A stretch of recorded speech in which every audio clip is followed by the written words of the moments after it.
Way nakitang timailhan sa foul play sa patayng lawas sa usa ka vlogger nga taga Olango Island nga nabangalan sa mga diver sa Lapu-Lapu City kagahapon sa buntag sa Marine Sanctuary sa Barangay San Vicente. Ani ang report.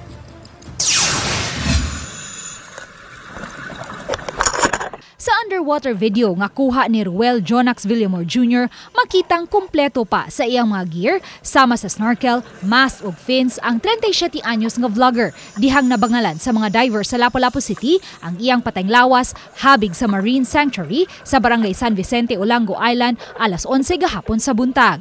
Ang naasoing vlogger, kinsa lumad nga taga Basdako, Barangay San Vicente, gikatahong ni hitch og sakay og bangka alas 6 niadtong Domingo sa buntag ug nagpa-drop sa diving area habig sa Sulpa Island.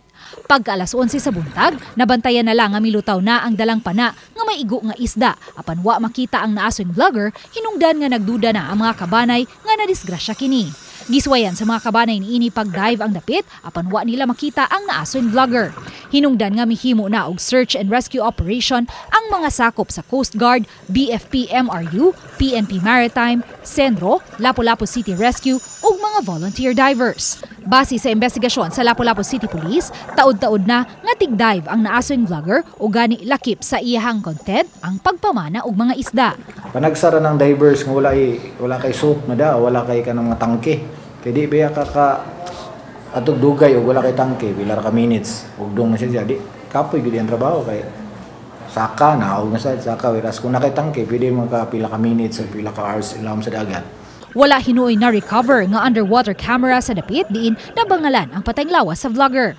Sa pagkakutlo ning balita, wala pa makuhai og habig ang mga kabanay sa naasoing vlogger.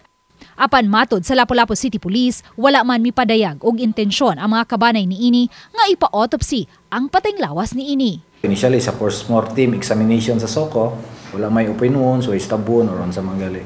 Nang kumbinsido gid sila nga disgrasya gid or aksidente ang naitabo. Uban ni Marlon Melgazo, Luan Merondina, Balitang Bisdak.